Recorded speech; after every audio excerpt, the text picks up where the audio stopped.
Agradeço a Vossa Excelência. Cumprimento a mesa e serei muito breve, porque já havia cumprimentado a todos e também as conselheiras e conselheiros.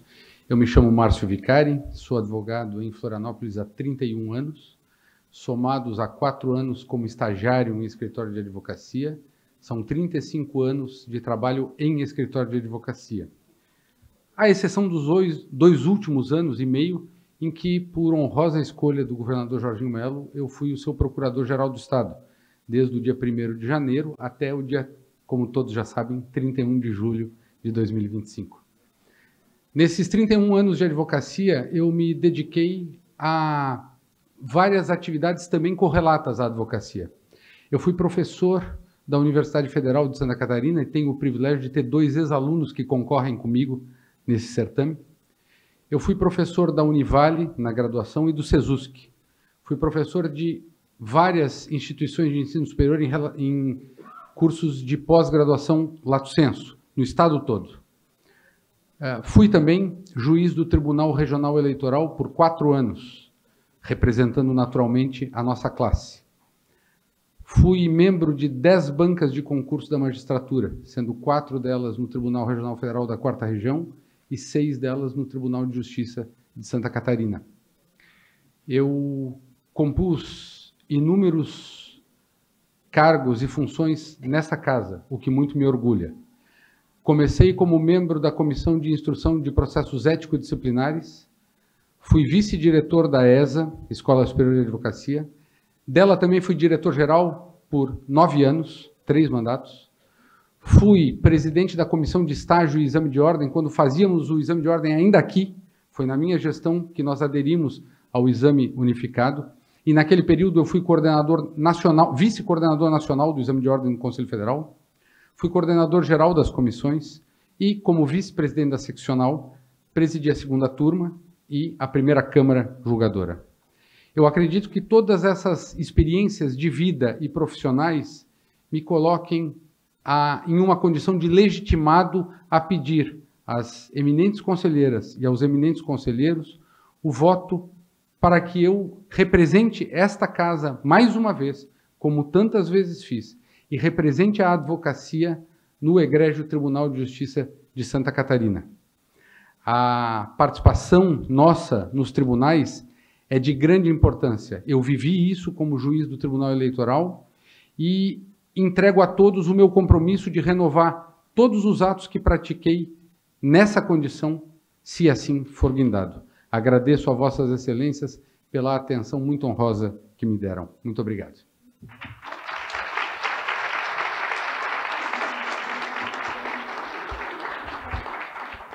Candidato, você vai agora retirar uma pergunta aqui e entregar para Samanta fazer a arguição.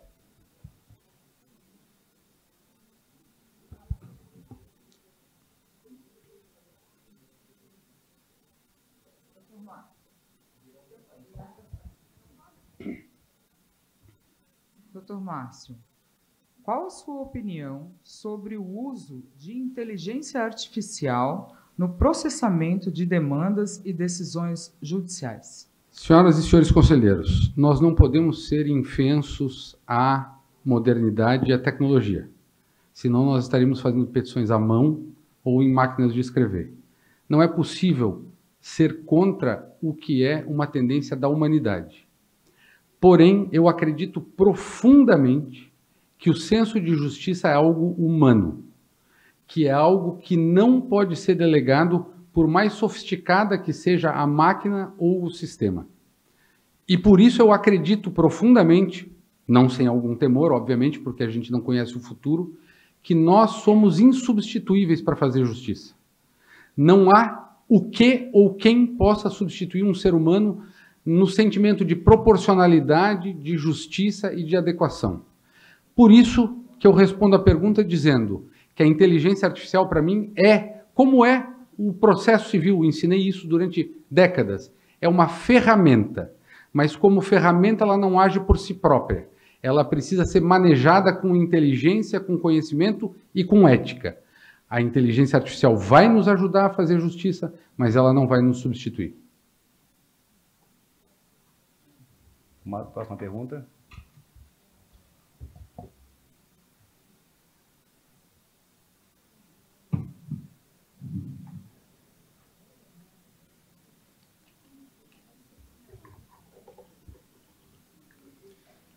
Candidato Márcio, qual a sua opinião quando o Judiciário, em decisões, interfere em políticas públicas do Executivo?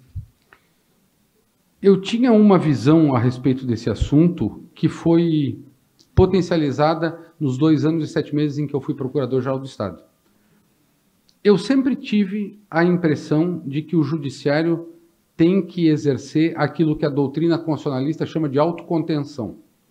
Ou seja, o Poder Judiciário não pode ir além de certos limites que ele próprio deve se impor. Daí que se chame autocontenção. É assim que se chama na doutrina constitucionalista. Nós temos freios e contrapesos, mas nós temos a necessidade de que o Poder Judiciário limite a sua atuação. E no Brasil, eu acredito que nós tenhamos extrapolado um pouco os limites exigidos da autocontenção do Judiciário, em especial nas demandas de natureza pública. Digo isso porque olho para o lado e vejo as experiências dos demais países. Nós não temos, por exemplo, em outros países, um Ministério Público com a feição de demandante em ações cíveis como temos no Brasil. Na Alemanha, o Ministério Público só faz a acusação penal. Não existe Ministério Público com atuação civil. Não estou aqui, obviamente, sustentando que nós tenhamos essa feição para o Ministério Público. Nós temos um regramento constitucional nosso próprio, soberano, que diz que o Ministério Público tem atuação para a defesa dos interesses coletivos lato sensu. O que é preciso entender, porém, é que a caneta do juiz não é mágica. Ela não cria verba pública, ela não cria condições de satisfazer necessidades que decorrem de outras fontes, no mais das vezes fontes financeiras, que são tiradas do nosso bolso por meio dos tributos, e que não são poucos.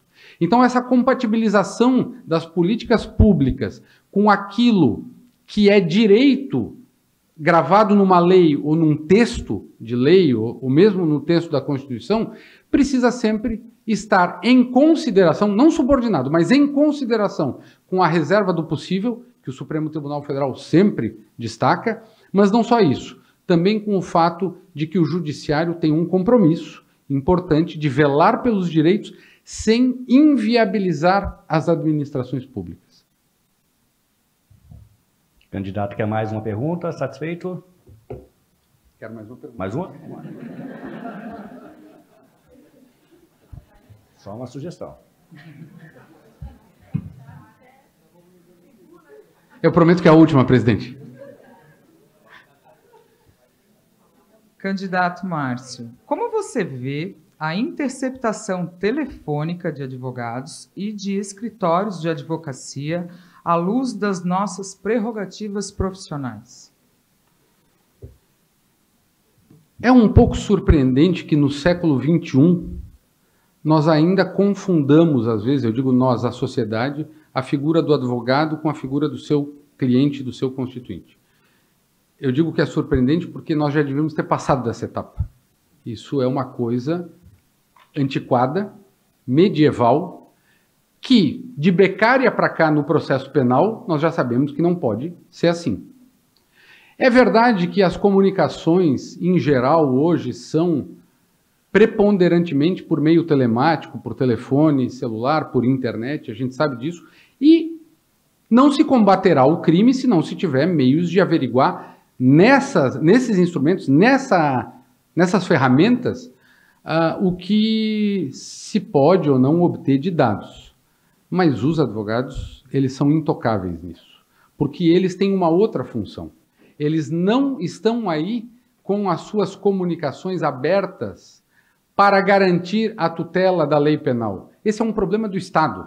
O Estado persecutor que vá atrás, desculpa a expressão coloquial, que vá atrás da prova. É ele que tem que provar a culpa, é ele que tem que buscar os indícios demonstradores da culpabilidade. E não o contrário. Nós não temos que provar que somos inocentes. Às vezes até somos chamados a isso, mas no Estado de Direito isso não vigora. Então cabe ao Estado ter todo o trabalho e toda a tarefa de buscar esses dados, protegendo um círculo mínimo de dignidade humana, dentre o qual, e eu estou falando de dignidade humana como um dos direitos fundamentais do catálogo constitucional, dentre os quais está a inviolabilidade dos advogados. Quando se viola os advogados, se viola a civilidade. Abre-se mão da civilidade.